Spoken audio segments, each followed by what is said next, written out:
Hi friends, Deepa கார்த்திக்ல இன்னைக்கு தீபாவுக்கு கல்யாணம் நடந்தா அபிராமியோட உயிர் போயிடும் அப்படிங்கிற உண்மை தீபாவுக்கு தெரிய வருது. என்ன ஏது அப்படிங்கறத ஃபுல்லா இந்த வீடியோல டீடைலா பார்க்கலாம். ஃப்ரெண்ட்ஸ், இந்த வீடியோக்குள்ள போறதுக்கு முன்னாடி மறக்காம சப்ஸ்கிரைப் பண்ணிக்கோங்க, பெல் பட்டனை ஹிட் பண்ணிக்கோங்க, மறக்காம லைக்கையும் தட்டி விட்டுருங்க. ஓகே ஃப்ரெண்ட்ஸ், நம்ம இப்ப வீடியோக்குள்ள போலாம். அபிராமி ஒவ்வொரு போட்டோவா பார்த்துட்டு இருக்காங்க. அது பிடிக்கல, இது பிடிக்கல, ஒவ்வொன்றா சொல்லிட்டு இருக்காங்க. கடைசியில ஒரு போட்டோ பிடிச்சிருக்கு அபிராமிக்கு. மாப்பிள்ளை பிடிச்சிருக்கா பார்த்து சொல்லு அப்படின்னு சொல்லி ரம்யா கிட்ட கேக்குறாங்க. அபிராமி ஆமா ஆமா, இவளுக்கு கல்யாணம் நடந்தா தான் இங்க சில பேர் வாழ்க்கையில நல்லா இருக்கும் அப்படின்னு சொல்லி மீனாட்சி சொல்ல ஆமான்னு ஜால்ராவ் தட்டிட்டு இருக்கிறாங்க. மைத்திலியும் தீபா சொல்றாங்க, நல்லா பாத்துக்கொடி, மாப்பிள்ளை பிடிச்சிருக்கா என்னன்னு சொல்லு, அப்படின்னாதான் நல்லது அப்படிங்கிற மாதிரி சொல்றாங்க. நீ மாப்பிள்ளை பிடிச்சிருக்கா என்னமான்னு சொல்லு அப்படின்னு விஸ்வநாதன் சொல்றாங்க. ஆமாமா, மாப்பிள்ளை பிடிச்சிருக்கான்னு நல்லா பார்த்து சொல்லு அப்படின்னு சொல்றாங்க. ஏன் ஆளாளுக்கு இவ்வளவு கம்பல் பண்ணிக்கிட்டே இருக்கீங்க? ரம்யாவுக்கு இந்த மாப்பிள்ளை பிடிச்சிருந்தா கல்யாணம் பண்ணிட்டோம், இல்லாட்டி எதுக்கு நீங்க தொந்தரவு பண்ணிட்டு இருக்கீங்க அப்படின்னு சொல்றாங்க. நீ சொல்லு ரம்யா, உனக்கு பிடிச்சிருக்கா இல்லையா அப்படின்னு கேக்குறாங்க. அபிராமி அப்படி பாக்குறாங்க. அந்த ஆள் பேரு ரமேஷ். யோசனை பண்றாங்க. மாப்பிள்ளை பிடிக்கலன்னு சொன்னோம்னா அடுத்த ஒரு போட்டோவை காமிச்சு பிடிச்சிருக்கா இல்லையா அப்படின்னு கேட்பாங்க. எதுக்கு வம்பு? கழுதையோ குதிரையோ அவனை கல்யாணம் பண்ண போறதுல நான் கார்த்திகை தான் கல்யாணம் பண்ணிக்க போறேன், அதனால இவனவே பிடிச்சிருக்குன்னு சொல்லி வைப்போம் அப்படின்னு சொல்லிட்டு மாப்பிள்ளைய பிடிச்சிருக்கு அப்படின்னு சொல்றாங்க. இதை கேட்டோடனே எல்லாத்துக்குமே ஹாப்பி. விஸ்வநாதன் கேக்குறாங்க, அம்மா உனக்கு பிடிச்சிருக்கா, உண்மையை சொல்லுமா அப்படின்னு சொல்றாங்க. அப்பா பிடிச்சிருக்குப்பா அப்படின்னு. அப்பா ஆடா, இப்பதான் எனக்கு நிம்மதியா இருக்கு அப்படின்னு சொல்றாங்க விஸ்வநாதன். அபிராமி சொல்றாங்க, அடுத்த நாளே பொண்ணை பார்க்க வர சொல்லுங்க அப்படின்னு சொல்றாங்க. அபிராமி விஸ்வநாதன் கிட்ட கேக்குறாங்க, பொண்ணு பாக்குற ஃபங்க்ஷன் நம்ம இங்கேயே வச்சுக்கலாமா அப்படின்னு கேக்குறாங்க. விஸ்வநாதன் சொல்றாரு, தாராளமா வச்சுக்கலாமா, இங்க தீபா, நீங்க, கார்த்திக், அப்புறம் எல்லாரும் இங்கதான் இருக்கீங்க, நாங்க என்ன 2 பேரும் ஸ்ட்ரெயிட்டா இங்கேயே வந்துடுறோம் அப்படின்னு சொல்றாங்க. தரகர் கிட்ட மாப்பிள்ளை வீட்டுல இதை சொல்லிருங்க அப்படின்னு சொன்னோன்னே அபிராமி சொல்றாங்க. சொன்ன பின்னாடி விஸ்வநாதன் என்ன பண்றாருன்னா பணம் கொடுக்குறாரு. இதெல்லாம் முடிட்டுங்க, அப்புறம் பணம் வாங்கிக்கிறேன் அப்படின்னு சொல்லிட்டு அங்கிருந்து போகும்போது பேசிட்டு இருக்கும் போதே பாத்தீங்கன்னா ஒரு போன் கால் வருது. ரம்யாக்கு நான் போன் பேசிட்டு வரேன்னு சொல்லி எழுந்திரிச்சு போயிடுறாங்க. அதுக்கப்புறம் புரோக்கரும் நான் போயிட்டு வரேன்னு சொல்லிட்டு அங்கிருந்து அவரும் கிளம்பிடுறாரு. கிளம்பி வர்றப்போ பாத்தீங்கன்னா அங்க வெளியே நின்றுட்டு இருக்காங்க ரம்யா. நான் அந்த ரமேஷ் கிட்ட பேசணும், நான் உங்க போன் நம்பர் தர்றீங்களா அப்படின்னு சொல்றாங்க. பர்சனலா பேசணும் அப்படின்னு சொல்றாங்க. இதை கேட்டுட்டு அந்த புரோக்கரும் அந்த நம்பர் தர்றாரு. நம்பர் தந்தோடனே பாத்தீங்கன்னா பணம் கொடுக்குறாரு. ரம்யாவும் அப்படியே அவர் சிரிச்சுக்கிட்டே அந்த பணத்தை வாங்கிட்டு அங்கிருந்து கிளம்பிடுறாங்க. அதுக்கப்புறம் ரியாவை பார்க்க வர்றாங்க ரம்யா நடந்த விஷயத்த பூரா சொல்றாங்க.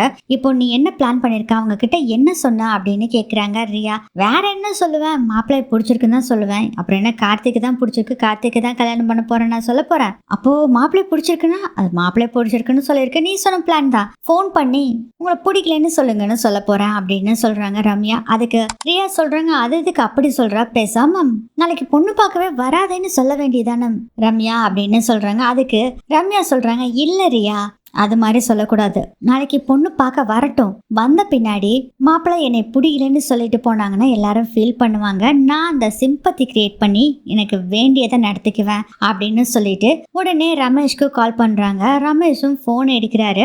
நான் ரமேஷ் பேசுறேன், நீங்க அப்படின்னு சொல்லி கேட்கிறாரு ரமேஷ். நான் ரம்யா குரூப் ஆஃப் கம்பெனிஸோட எம்டி பேசுறேன் அப்படின்னு சொல்றாங்க. அதை ஏன் என்கிட்ட சொல்றீங்க அப்படிங்கிறாரு ரமேஷ். இல்ல சார், எங்க வீட்டுல எனக்கு அலையன்ஸ் பார்த்துட்டு இருந்தாங்க, உங்களை தான் செலக்ட் பண்ணிருக்காங்க, உங்க வீட்டுல நாளைக்கு பொண்ணு பார்க்க வர்றேன்னு சொன்னாங்க அப்படின்னு சொல்றாங்க ரம்யா. ஓ அப்படியா, எனக்கு தெரியாதே, ஒருவேளை என் அப்பா அம்மாக்கு தெரிஞ்சிருக்கலாம். சார் எனக்கு ஒரு ஹெல்ப் நீங்க பண்ணணும் சார். என்ன சொல்லுங்க சார். என்ன பிடிக்கலன்னு சொல்லணும் அப்படின்னு சொன்னேன்னு.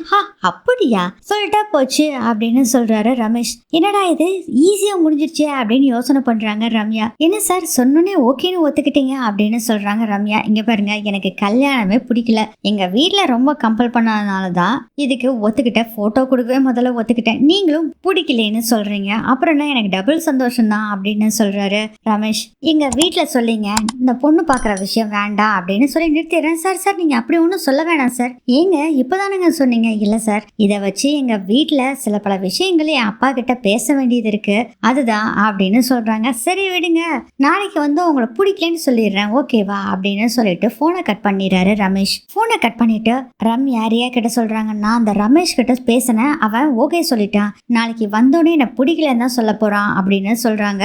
இதை வச்சே என் அப்பா கிட்ட தீபா கல்யாணம் முடிஞ்ச உடனே இந்த பொண்ணு பாக்குற வேலையெல்லாம் வச்சுக்கலாம்ப்பா அப்படின்னு சொல்ல போறேன். அப்பாவும் ஓகே தான் சொல்லுவாரு அப்படின்னு சொல்றாங்க. ரம்யா ரொம்ப சந்தோஷமா இருக்காங்க. ரம்யா இதை கேட்டு அசத்து அசத்து அப்படின்ட்டு இருக்காங்க ரியா. அடுத்தது அபிராமி பூஜை ரூம்ல பூஜை பண்ணிட்டு கடவுள்கிட்ட வேண்டிட்டு இருக்காங்க. இந்த கல்யாணம் இது வரைக்கும் எல்லாமே நல்லபடியா தான் போயிட்டு இருக்கு, இனிமேலும் எல்லாம் நல்லபடியா தான் எல்லா வேலையும் நடக்கணும் அப்படின்னு வேண்டிட்டு இருக்கிறாங்க. அப்போ பாத்தீங்கன்னா பின்னாடி ஒரு குத்து வழக்கு இருக்கு. அதுல அபிராமியோட முந்தணி அதுல அப்படியே பட்டுட்டே இருக்கு, தீ பிடிக்குது. அதை பார்த்துட்டு ஐயோ அத்தை அப்படின்னு சொல்லிட்டு தீபா ஒரு பக்கம் ஓடி வர்றாங்க. இவங்களும் அந்த தீயை அணைக்கிறதுக்காக அபிராமி ட்ரை பண்றாங்க. தீபா வேகமா போய் சாக்கு எடுத்துட்டு வந்து தீயை அணைக்கிறாங்க. அதுக்குள்ள வீட்டுல இருக்க ஐஸ்வர்யா, ஜானகி, தர்மலிங்கம் எல்லாருமே ஓடி வந்துடுறாங்க. அதான் எதுக்கத்த இதெல்லாம் செஞ்சுட்டு இருக்கீங்க, இந்த வேலையெல்லாம் நான் செஞ்சுக்கோல, எதுக்கு நீங்க பண்றீங்க அப்படின்னு சொல்றாங்க.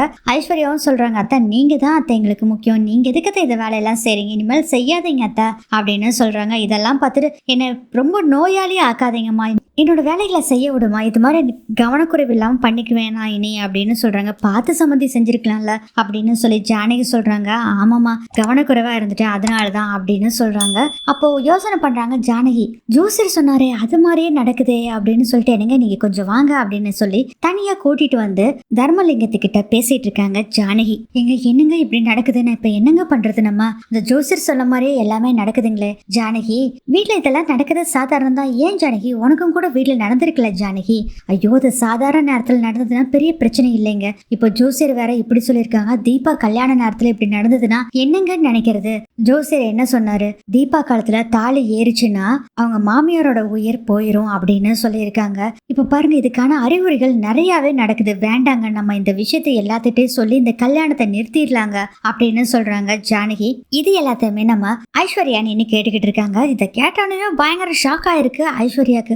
தர்மலிங்கம் சொல்றாங்க, இங்க பாரு தீபா ஒரு அம்மா கிட்ட கூட்டிட்டு போனாங்களா, ஒரு சாமியார் அம்மா கிட்ட, அவங்களும் நல்ல ஒரு பக்தியான ஆள் தான், அவங்க ஒரு தேதியை குறிச்சு கொடுத்துருக்காங்க, அந்த தேதியில் நடக்கும்போது இது எல்லாமே சரியாயிரும். ஜோசியர் சொன்ன மாதிரி தீபா காலத்துல தாலி ஏறுனா அபிராமி அம்மா இறந்துருவாங்கன்னு சொன்னது எல்லாமே மாறிடும் அப்படின்னு சொல்றாங்க. எங்க இருந்தாலும் பயமா இருக்குதுங்க, பேசாம தீபா காலத்துல மஞ்ச கயிறே இருந்துட்டு போகுது, அவ வாழ்நாள் முழுவதும் மஞ்ச கயிறுல இருக்கிறதா இருந்துட்டு போட்டோம், அபிராமி அம்மா நல்லா இருக்கணும்ல அப்படின்னு சொல்றாங்க.